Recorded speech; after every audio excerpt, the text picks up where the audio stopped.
o is zo te chana la kalo lom la evek chuwa tunrum chu Dr.Vanlalthlana ZPM laman minister education minister Thusawi hi kan ngai thladona ZPM chung in khoma Thusawi mani sela political speech anglo takin tunrum hi chu motivational speech ani jok ma aro puidang dai khop mai han ngai thla ela top lama comment lama khan Thusawi te enge kan hmudan kan react na kha comment lama khan tarlan kan tum venga ZPM party chung in khom mani sela party bill aima in mizo nam le mizo thalai herama thalai kan demo nu le pa kan ni emo eng na thok po ni ila chutiang fuina heram le namta na kan thei top chua tura in fui tharna ani jok ma Thusawi thakop maya hetiang Thusawi hi kan muzen zen ngai lo ani kha iramina kauche ti thu pui mangin Dr.Vanlalthlana hian thuron soya state kan ni hnu akum somlina kan mang to heram din chuana tur le khai chuak tur hian kan din hundik tak dar thalang ma chop chuina om ni na soya hi kan pom tlana ngai ni ti in puma thlana chuana soi kan in siam that ngamanga ya torna le thorim na awangin kumsang khajo somret porga remna kan na ya remna thu thlung ji ani khan pen tui mang chawa ji ani lova anpa fa te thlan thima zaltu in le lo chan tu ngai sak le diriam tok tu ten ngai damna thlang zo ka mittui ne na zia ania heram hi mittui le thisena din ani awangin heram chan tur hian iramina kauche ani ati education minister Dr.Vanlalthlana chuan kan sarkar ma khan ZPM-te chu bengchheng min ti thina na kan ne awangin mun rang rangami pol rang rangami kan kal khoma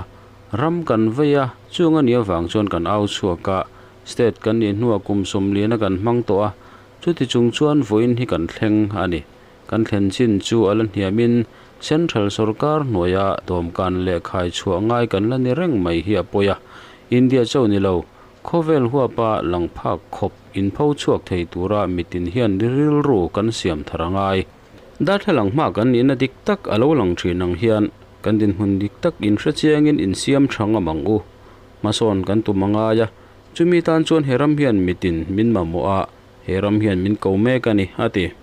Dr.Vanlalthlana minister chuan adok school te sarkar skula sarkar masa nan lo hlan kai chungchang a soi chuaka sarkar masa khanin ni somni pani thlakwa sang ni somni pathum khan adok school te sarkar skula hlan kai theina tur dan siamin dan tlo chhan tur ommi lo thil DPNAR kaltlangin finance department shet puina lekha hmutur omlo law and judicial department pompuina hmutur omlowa provisional adok school anlo puan ve top kha dan engma be chan nei lawani awangin kut law nga tuido tum angvel tui popa tui thun tum angvel an awangin ado thleng tur omlo hrim hrima kumni le achan ve chung zet minti boi phani ati minister chuan adok school te provincialize ani donin criteria te na tur chiang takin tarlana nia higher secondary school tan kumli chung chorwalin pass percentage za somret ayatlem lo an mutur ania khopuya zirlai somret le mundanga zirlai somli an nei tur ani ti ania high school tan zirlai somret ne nge anga ya middle school ten zirlai za an nei ngai boka sarkar masa in thu chu alo siam atanga ninga hnu ni somni pasari thlakwa sang ni somni pathum khan chemical chia hian council of minister thukom chuan school thanem tak chu sarkar school a hlangka in dan an siam anga kal thei chu school za somre ta tanga somli borvel chawan ni ta ni somni pakwa thlakwa sang ni somni pathum khan thu chu siamin annem het tanghalani hemi rual che hian provisional adok school a hlan ka ina thu chu an ti chuak boka hengzong zong provincialized thu chu hi thu pek la pochini ani ataka chantir turin do thleng anei lova council of minister thutkhom chuan cancel lo chu ti thei dang kan nei lowani ati hetiang ani tak noya wangin DPNAR minister chairman an noya study team din ani ta minister pani MLA pakhat le education consultant ba ka secretary chin po pali omin granin aid rules tha boy puini ta nasa taka boy puini no atuna school somwa pakhat hi provincialize ani ta rama council of minister meeting apo tumnga lai soi howani hialani sarkar hatok lo po pe mumal theilo khan zirtir tu sangkha jathum chuang ta nge na tur voile khata an han boy pui thut mai kha chu amaka la sarkar zel seng chuan an boy ngat khopang ati engponi se thu soi ngun takin kan ngai thlang atuna kan han tarlan deu bik kha chu party lam kai noyania abak za somret chu motivational speech iramina kauche tia he zoram lu atu thalai nu lepa mitin mai ang hathok po infui tharna le zoram masona atana in halralna tur thil apuan chu ania angai nom via mai comment lama in mai dan chu in ron tar long ve le don ni lang na em ma na changa a thian te ho ne na kan lo soi ho thin tun thlenga kan infui na ani iramina kauche karil ru atlak nat dan le ka soi chua dan ka in buat sai dan ka sia dan te ain thau lu tu khen ka sia ka ve sia soi chua tam ka du bok sia huna ke ma cái veng về bốc xì đã khát em cho soi cái tung big lâu nha atlak dan ang angin karil ru om dan te cái buat sai dan ang tin karan soi chua ka Mizoram kholian zinga chiar te lem lo ai long khu ai hian tlangwal pakhata oma lalfa pa ni lawa hausatak pon ni lem lawa ni na emo hai tunlai anga azirna ang BAM han ti tu pon nei chuang lawa abanga tar tu lekha poi mo pon nei bi chuang lo ma se aram heram voina nang le ke kan din na tlang ngei mai hi a him lo ti thu lo siat khan midang ko wang hak lawa midang so mang hak lawa ano pan na en lawa ading chuaka aram chan chuak turin chan him turin anun na chan huamin tan chuak na le chu tlangwal chu kan thiat vek ania khuang chera ania kan ramin pasal tha ani ro pui berte sing ami chang sila an ayat sak sipai an ai ral thuam nei tha nei hlom zok keng tu te an mat chona chu da chuan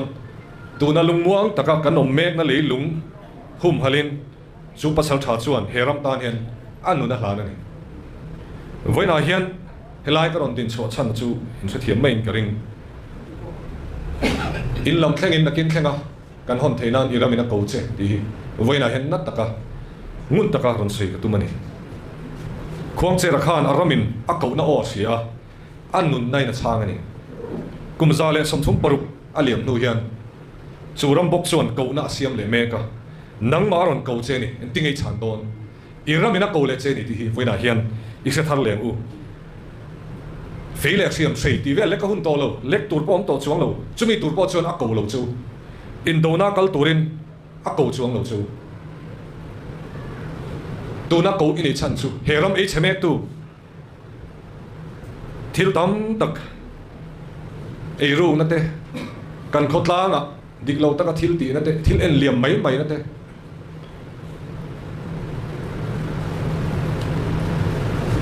duap na te atak kheng le thei lo thilin te se tak taka thil soi chia ma changa pen chuak tu te han ko kan ni min e che tu hi tam tak soi tu ra tam lu tu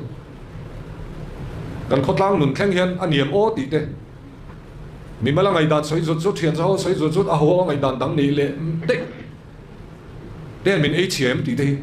kan ngai tua ngai chumi tang chuan kan din chuang ngai ma so da thar din chuak turina ko chewa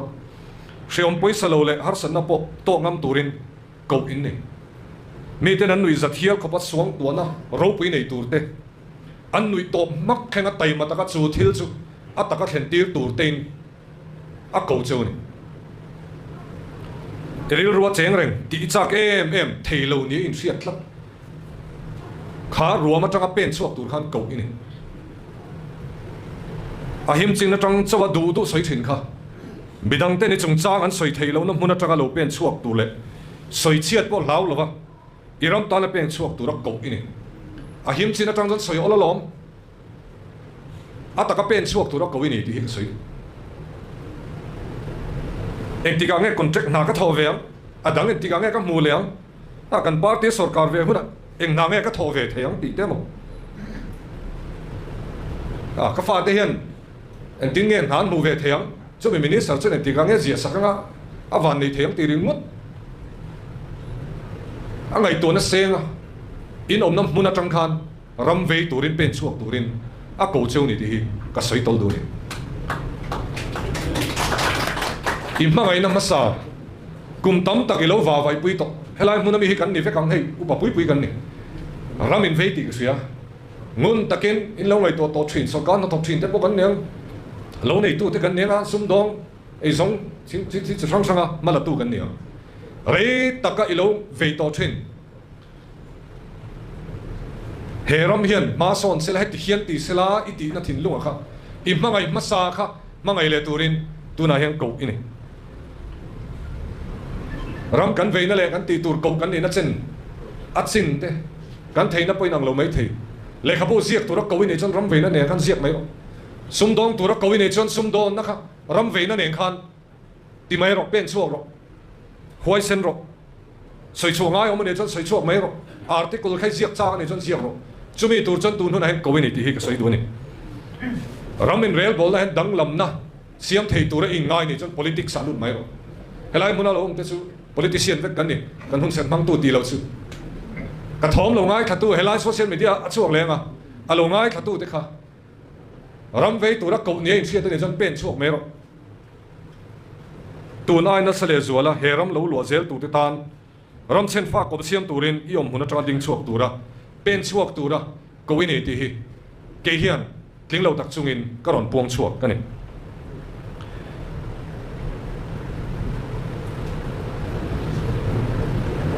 tuitla chan chuak tur chuan tuya lu ve ngai pora tang lo au vak vak lo vai vak vak henom siam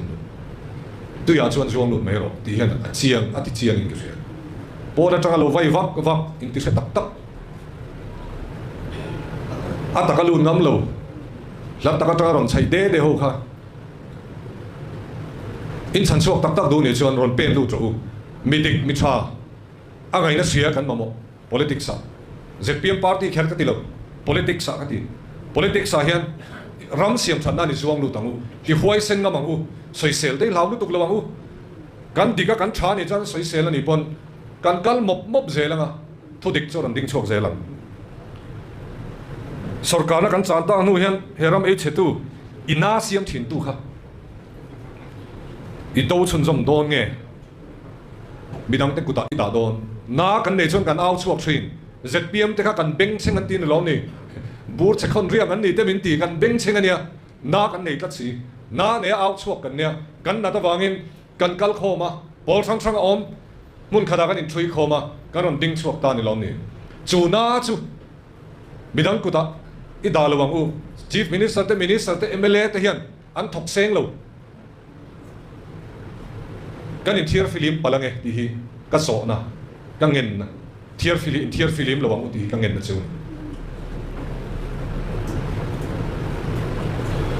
tha ti chak kan mamwa tranpui kan mamwa fui kan mamwa chumi tan chuan tong trai sak na te kan mamwa chumi tan chuan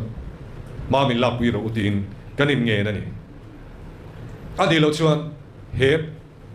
siam thatura kan din he lo tlut chelenga na kan nei ngai thawa kan lut lenga ai nine kan tu sil palange ngai tu nei senga hu boi lai khan hun thim kan thlen lai khan tu na hian atam zok chon kan thretam lo mai thei nu le pa hi siria tak tak ko tak tak choi no ma boi lai a boi tir lai bo in siang chen chuan kan mi ma sa te khan an tor na le an thorim na kha sa ko somriat parwa khan an ta tha thubalak ain rem na an thlang zoka in ngai dam na wang chawin state ral mong bera kan in chal ngam chau ani kum sa ko somriat paruka pi sakot rem na thu thlong si ani khan pen tui mang chawa si ani lo an fapa te than thima zat tu in le lo chan tu ngai sak le diriam tok tu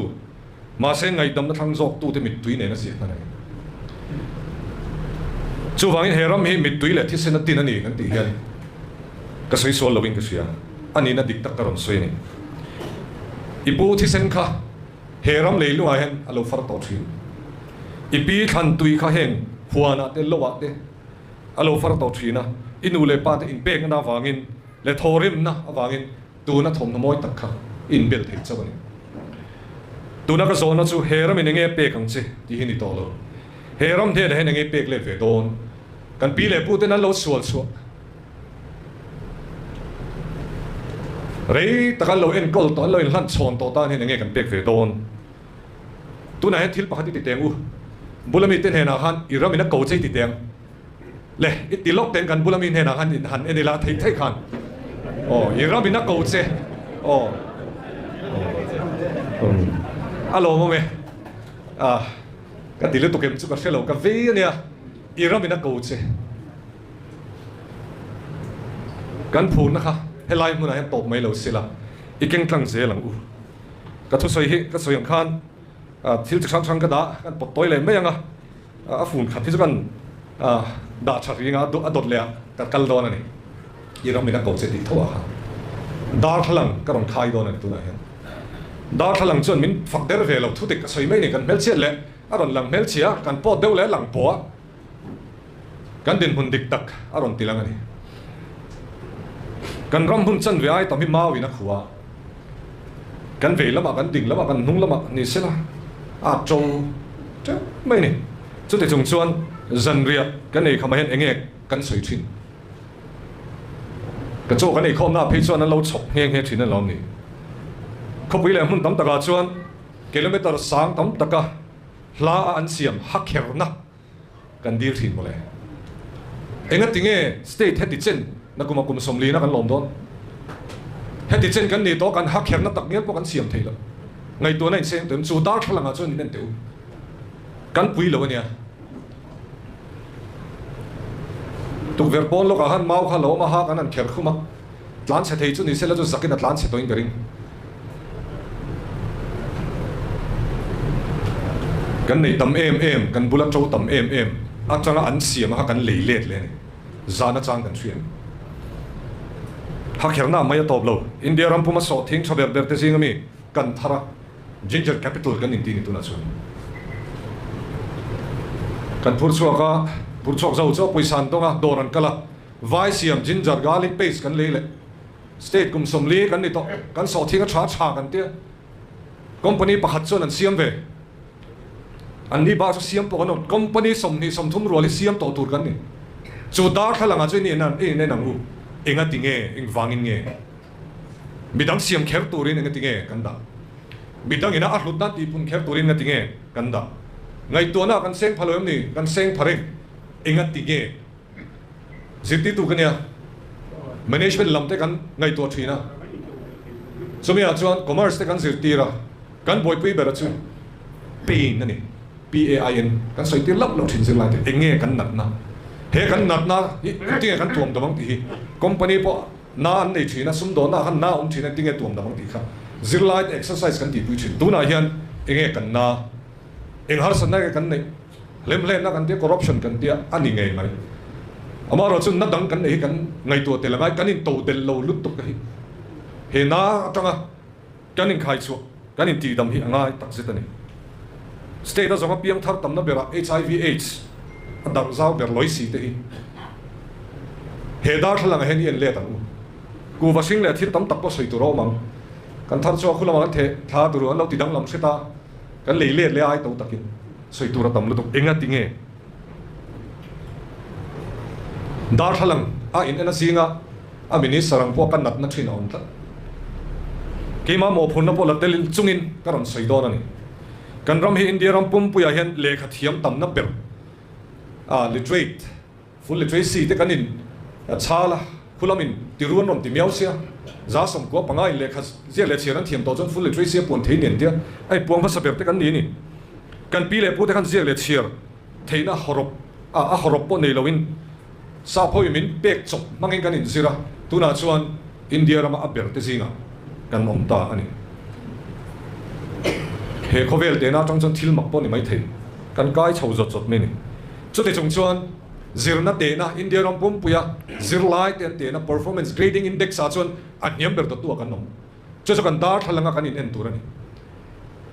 zele chiar thiam kan tam kan in tia kan in chuanga amaro chu dar thalanga kan in en khan india rama zirna a niam ber to tu kan ni ek wange kan in en le na tur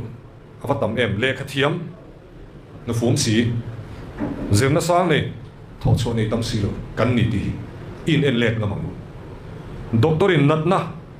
a zep then chuan doctor fellow aniam kha dam lo kha anatna en tura ti dam dan tura ngai tura ni a soi chuak tura ni bo a chung te nan phal lo tra la ni chun thuram raw material kan nei thil sang kan nei ve hi tamani tlang moi kan nei the teng te kan raw material thalu tu kan thil tam tak kan nei ne pathianin late mai min pe a eng wangin nge kanin to del lo minister ni chunga central sarkar in thasung taka dor fo mai te asri amani khulai kan zukal poisa kan dil bel le hi min ti pun sakro hemi project hi min pero kan tia heti lo dewa kal to tur hi chukan ni state kan ni na pukum somli ni to don kan chanangai dar thlang he kan in enam nga mangai kan ni na kan enangai chumi tang chuan kan in kai thongai kom chua kan ni ngai chumi ril ru nen chun voina hian iramina ko chetin hela hen kan ding chua kan kan in lum nuam taka helaya kan ram a mizoram tel kan tuma mizote comfort zone na changa chua sheber tam kan niang kati sap tong hen chiang ber comfort zone helaya kan in kom khom tel kan in khoma khoyam kan kal khoma thil kan ti ho kan ni wa wa ra kan re thei em thung sia ma se chumi pol a chu kan tum chuang lo vai ho south indian ho te foreign an sang e chu ke ni ho he ti zat ar ke delhi veng pakhat ar ke purama khom thei vel lek kan ni kan ti thi chu ti zat chu india ma hen hanin the dar gole la chuak darila ei zon na tam lu tu trong kan thiam lo na te hi chuan la mai mang lo u i trong ang utin kan in ngel le ani india ram kil khor bera kan chenge kan tia mun kil khor ni na hi atop na ni lo destiny ni lo atop na ni lo pun kil khor a chong kan nom ma se kan kal thei na top ani tlap lo kan kal thei na khovel pum pui hi ni i ben chuak ang u a trade fair a hian sum do na in tan chak sum dong ten trade fair kan tia thareng trade fair park chu na tur hi tam lu tuk mumbai ate khon sum dong lian te hi ma chon nga mangu dinner te ei chu pui nga mangu meeting pui nga mangu state dang atra mi khol te nen heta ai zo la hian ka pu nge so yang kan sum dong te singa anan meeting a thok le khata india ra ma mi ngoi choi beran chang chen khat chu communication skill mi kan biak na le ne theina hen kan chalo kan chak lo lu chu chu a kan in let ngai ani bok va phung horop kan tia vai trong thiam kan du lo tu na po hindi de kan te min soi sel tu ten om an fa te kan jin chuak ngai lo ngen manin jin chuak ngai lo nge an tu le fa te tan malam hun eng an ngai to lo ti te ngai tu ngai hindi de ti wang khan vai in thom kan thom don tina ni kher lo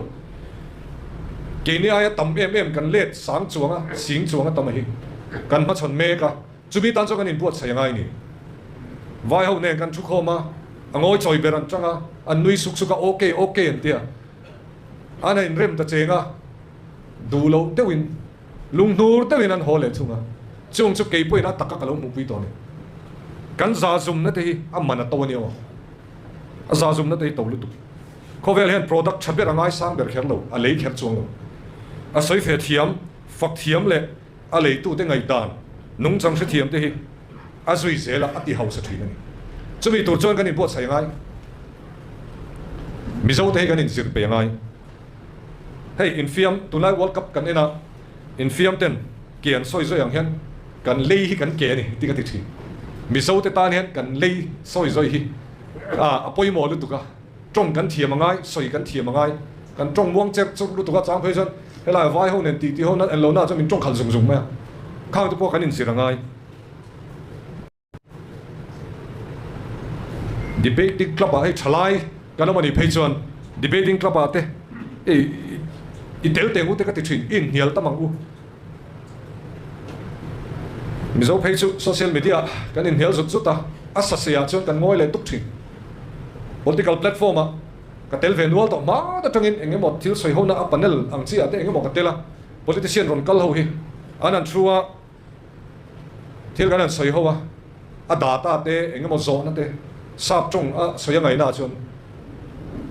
kan ngoi le duk si chung khat phei chu sani somthi pathum in than don khan party pakhat ayo phei chon thil kha soi sol na sal tu kan ti that pui le do ni sap trong khan ani sia party ayo khan in tel ti ra kan soi du chu ka siam me ka ti na ni lovin kan in toy siam kan in chiar pe ngai soi chu thiam dan tu te kan in sir ngai dar lang chu hadu tok siang dar thlang a hen in en na tur tam tak kan nei ni a chalam bom tho a chalam pom hu tur tam kan traffic te kan civic sense te khatiam tang takha kan mel that na mu tur tam amaro so kan mel that lo na he min pot na lu tu ka chu chuan in to de thei lo ten min siama chu chuan mi dang te pha thei lo in rual lo reng reng min siama he dar thlang hi ien ngamila chu ta dang chuan in siam thanga ma uting kan in cha ani kan nu le pa ten sang swa somriat paruka remna theina thil tam tak an tuar chuak ka tunami te po tuna kan nu le pa kan senior tam tak local te po hi ni a chumi ma po chuan a violent te om chowa voi tam tak a oma chuda po chuan mi tam takin heram tan hian nun lan lo chan to a sang swa somruk le paruka independent sual ania kha thilawang po khan kan tholai tam takin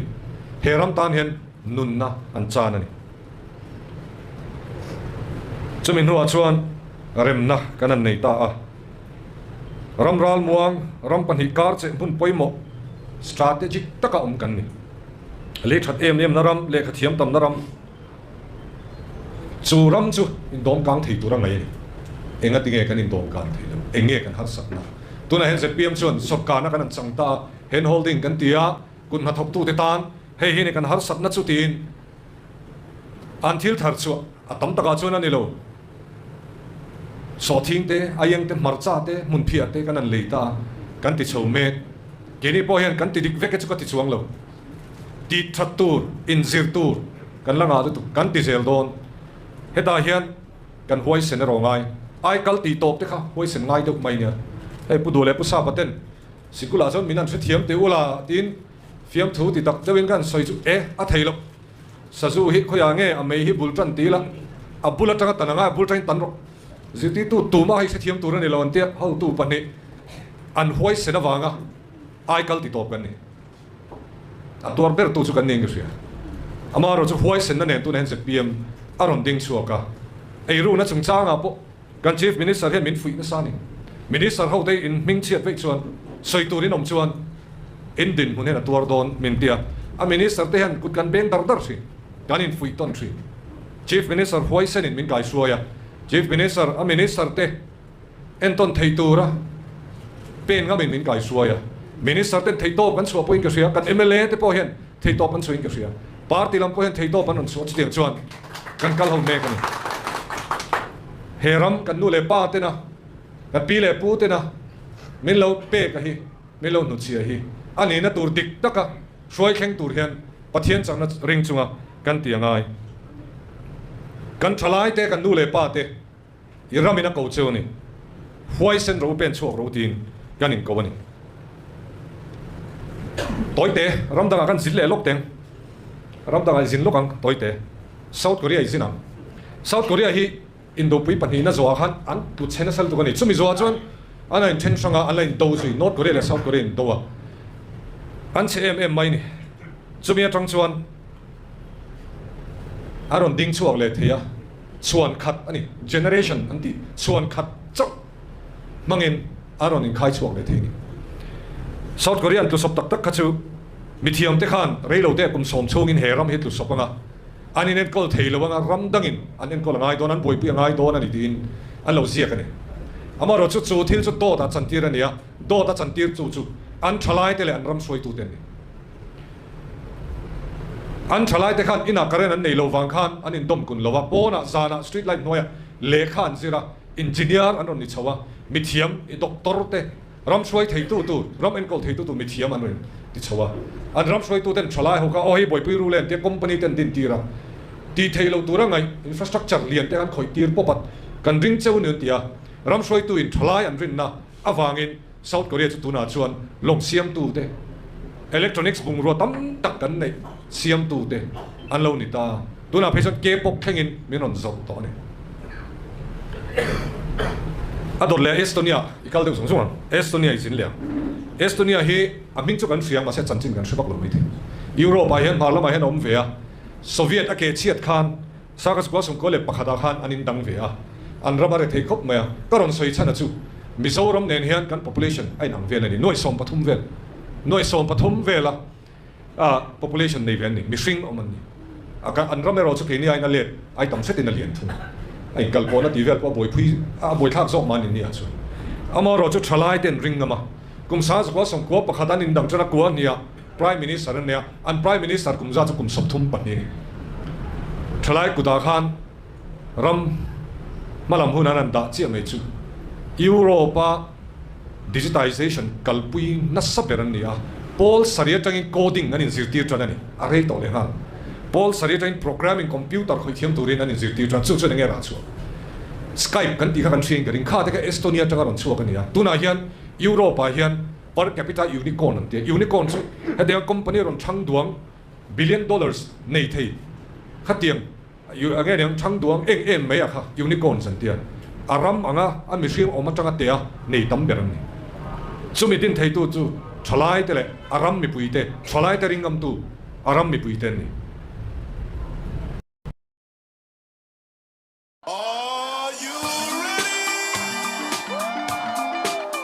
band है aram mi pui te ni Estonia ang hi kan chan china kan ziak ve theya Estonia ang hi kan ni ve the ni pathum na chon Ireland ka kal don Ireland hi fiam thu thona nan mang thi Ireland ina thon chwa tamber chon thalai ten ti thi asan chun rama ti turom lo na tho turom lo an chuak ngo US ati kon Irish bin tam lu tu an tam na chan chu an ram chu asan nga ya har san na tam tak an tok thi na ni tuna ve thung chuan Dublin atang khuan an thalai ten Kovela company lian anen kol to ni an har chuak a hetiang chuan ani love an ti a zirna sum tam takan senga thiam na nen thiam na thar innovation an chalu ta chumi chuan industry an dina an thalai ten on hole ta ngwa alo chuak to ten an fa ten tir le ta chumi mang chuan an ram an din thar le a tuna hian nakina len pui he kan thalai tam tak phai hun danga sta chuan om man ti acha kan ram he nakina chuan in to de le chen fa ko ma kan siam huna chuan len pui airport ta kan lo to kan ai ti don te helama na ka ron zong don helama na ka ron thok don ten la ti thei hun hi kheng sela ka ti khop mai rail kan ne ya sai rang ron khen to ten zol kan ti le to tuna chim to plane in alignment an siam ma ni apo kan en ani nakina chuan rail hi kan ram ron kal tlang in om dona chu huna chuan engang inge kan lo mua don tinge kan om don vai ho bung ro kal kong kan ni don nge an go down lo lua tir tu le an bung ro phur kwal tu nam kan ni don nge he rail hi atakam panga in khai din na mang tu nam kan ni don ti tu na chang he kan ngai tu ngai kan in pu cha ngai kan rom nge hi han khiri la an soilar em bakat singa kha India ram ta na zale na swal tu khwang che ra te po ni tho thala ni kum som hi la pathum chaw ni bakat singa kha helai kan thalai tam tak te nu le pa te petrol an dilang hun rol vela khan an ni chun ram ta nan pen so kha an nu na chan huamin an nu na chanin hoisen takin an lo be ya thalai te man tang kai an lo ni to thina kan ho tu te pu hola purama pu do te ngei po kha remna to thong sia ni khan pu hola ko kum somli pali purama kum somli pu do phei so thum sari ka ti so lo wing ka sia thalai kan tiang khan la ni chung huna chuan ram ta na man an lo ni dei to tu na ka thalai pui te kan thalai kan no pang le zual zok te hi he ka thu soi kal tlang hian ron hat thara ron pen chuak turin ka du ni nu le pa te chu kan ni na kan ni to kan thei angi kan thei kan pen chuak to hun le tha tam tak kan seng to thalai te ron pen chuak ka ram ta na ron ding chuak turin kan in cha ani ram kan ne ya zona um chu thalai tumru tuar chel kan nem sarkar hoisen le rem sia ma thlir thui tak nei kan nem ti hin ta chung te ne na kan tran ho chuan ram nuam tak mi te na panan chak mi te na izon na atana aron pan khomi kan nei nge yang chuwang tak chuan alom voina hian heta hian kalau kala sarkar na chang ngei par ti hroi tu te ne na ira bina ko che ti karon sei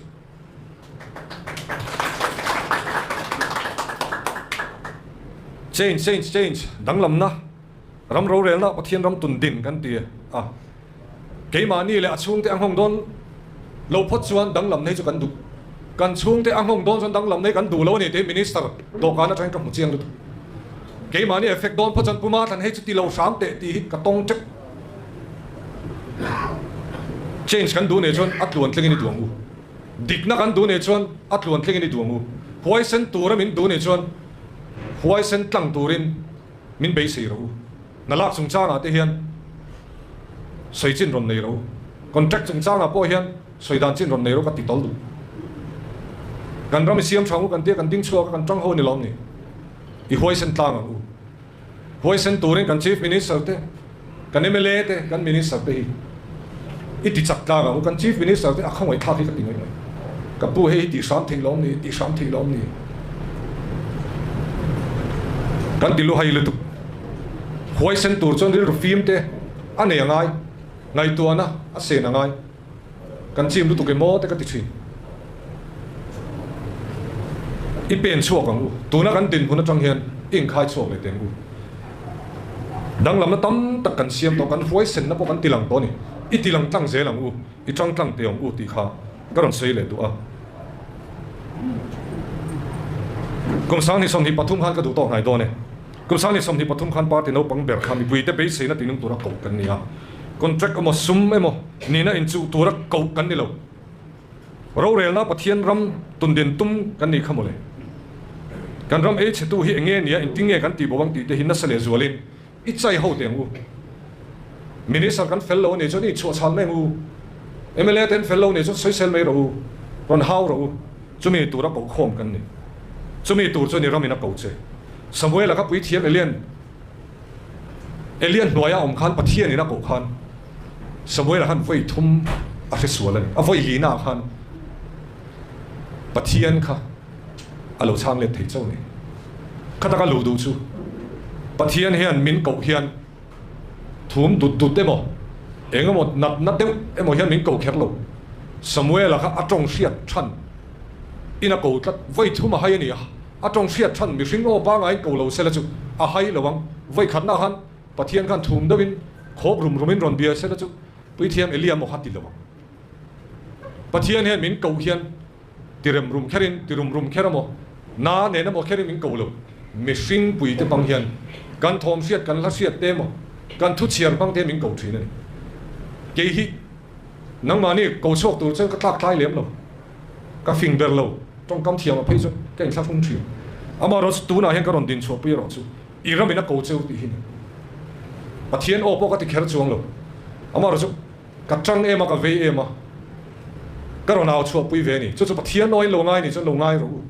pathian hin mi hring o ka hi amang thina ni ti kha ka ron ta lang ani social media kal tlanga ka tu soi lo ngai thatu o nang ma nge mai kha technology lama thiam na sang tak nei tu kha mi so lo nei tu so thing ai eng le thil dang an thar chuate khovel pum puya thot chuak thei tur khopa fcm sak turin a ko chuak che ni zirti tu ni mek le nakina la ni tur kha thing tlang kil khora rampum tan sikul chonom din at taima taka thoka bihar sa jok te malam mun eng siam sak turin a ko che ni rimoi lama thiam na le art lampang lemsia lam te poniam khatiang lama thiam na nei kha mizo kut chuak rimoi le i thiam thil kha khovel play li sa le khovel banga da pho chuak tu ra ko ini lo ne ai song le hemi lama malak tum me kha kan thlai le thei thar chuate khovel mo phur chuaka pho chuak thei tu ra ko ini kan zir lai te nakina sumdong engineer doctor officer ni tur te kha bidang ta na mal som na khen tu le mizoram state dang te enton in to de le sen fa ko ma siam tu ra ko ini rong bol pa tu na ka thu sei lo ngai thatu te social media lo ngai thatu te kha anula remake bo kan ni mai thei entik ne ne mo chuan tu na hian nula mani da sang lo tak po kan la ni mai thei helai huna hian ron dinga tu na ka thu soi ai fe amoya thu ron soya ram soi tu ni tu ra ko ni mani in luma tanga thilin ti ZPM social tu zong ngat ataka pen chuang ngam le chuang lo abu zol tanga siam thatura som pot lan se doi tlan set pa internet le AI manga siam that dan se le em mai si kha tu na he ko me ki ni poison ron pen chu ro tin ka som che ni article thatak tak ziak thiam pen more ma computer keyboard manga thalai te ngai dan so ngeng thei tu kha tu na he ko ini ya ziak zel turte ti zel turte ko ni party in beina politics lo boy talk WhatsApp le Facebook vela copy paste warrior po kha ngun zo ka ngai to na senga mani irom so ram ve tu ra ko ni ka pi le pu kan nu le pa kan u le nau te irom ina ko chia iti hoisen turin ati che ni mizoram ron lo zel tu chang thar te le ha ta ka kan pi le pu te nan sual chu nang ma nge pu in ha ta ka idin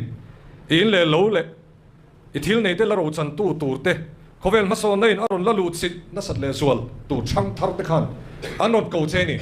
i tu le fa la om zel tur te khan an ko mek che India ram tang lam zel hian enge bila khen don a siat lo central sarkar kan sia enge khen don kan silo chumi kara chon digna le hoi senna dingama rol on a film taka rem ro na fel fai tak ne na kan ram nei chun mizoram hi din thar turin ko kan nia chele thriat na manga ram soi turte Israel nam Ropui siam tu I pathian khan pen chuak turte chen a ko chia pathian Ropui zia te kan Christian na hian danglam na thlen thei zia te tilang tur hian ho I chau to nong I pen chuak ang u mi zo te enge kan ni le kha thiam rol hen enge ti thei ti hi khoweli lan ti rong u iramina ko che ding chuak ro pen chuak ro heram ta na pathian ina ko na che hi chang ro iramina ko che kalome